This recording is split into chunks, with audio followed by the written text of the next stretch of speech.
Ladies and gentlemen, tonight at the Dunkelflaute Café, David Lawrence and Frida Weekly are with us, and they will tell us something about wildfire prevention and wind turbines.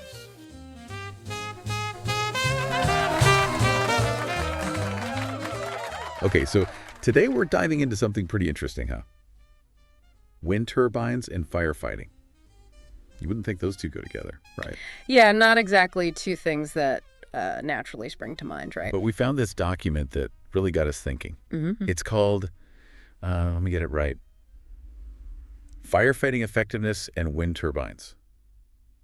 A compatibility analysis. Catchy. Super catchy. Yeah.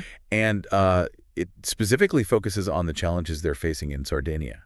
Right, because, wildfires are a huge problem over there. Always, yeah. And they're building all these massive wind farms. Right? Oh, yeah, tons of them. It makes you wonder, how do those two things coexist? Exactly, especially with those Canadair planes, the big yellow firefighting ones. Oh, yeah, the CL-415s. Yeah.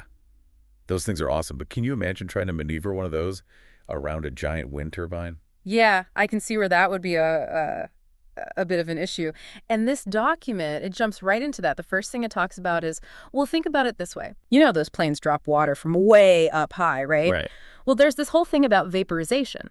Even if you drop water from, say, 35 meters, a lot of it turns to vapor before it even hits the ground. Really? Wow. Yeah, there's research on it. And now picture that water trying to make it all the way down from 200 meters, the top of one of those turbines. Oh, so it's just completely useless. Like you're saying, if the plane flies higher than the turbine to drop the water. Yeah, exactly. It's what's it saying? Spitting in the wind. You're just not going to get anywhere. Right. Plus, there's the whole issue of those rotors, right? They create insane turbulence. Right. And there are regulations, about how close planes can get to them. They got to stay at least 5 times the rotor diameter away. 5 times. Yeah. So think about a Canadair, right? It's got almost a 30-meter wingspan? Mm-hmm. Well, with some of these turbines, the rotor's 175 meters across. Oh, okay. So that plane have to be almost a kilometer away. A kilometer. So they had to just stay way back. Pretty much, yeah. And remember, wind turbines, they're usually in these big farms, right, bunched up together. Yeah. So what happens is you've got all these no-fly zones, these huge areas where the planes just can't go to fight the fire. And the document, it really focuses on this in Sardinia, And don't forget, wildfires in places like Sardinia, those aren't once-in-a-blue-moon things. Oh, yeah, they're happening all the time. Especially in summer. They're a constant worry. So if you can't use planes to fight them, it's a big problem. Yeah, that makes sense. So what about fighting them from the ground? Well, that's tricky too. This document, it points out that the nacelle of a turbine, which is basically the housing up top, way up high, over 100 meters up, it's got all this stuff inside that can catch fire, lubricants, polymers, all sorts of things. Oh, so even if the fire starts in the turbine itself, that's a problem. Exactly. Ground crews, they'd have a hell of a time trying to reach a fire up that high. It's like a double whammy, right?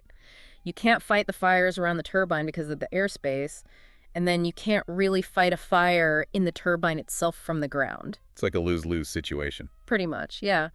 And it just goes to show, right, this whole push for renewable energy, it's not as simple as just, let's build more wind turbines. Yeah. Especially in places that are prone to wildfires.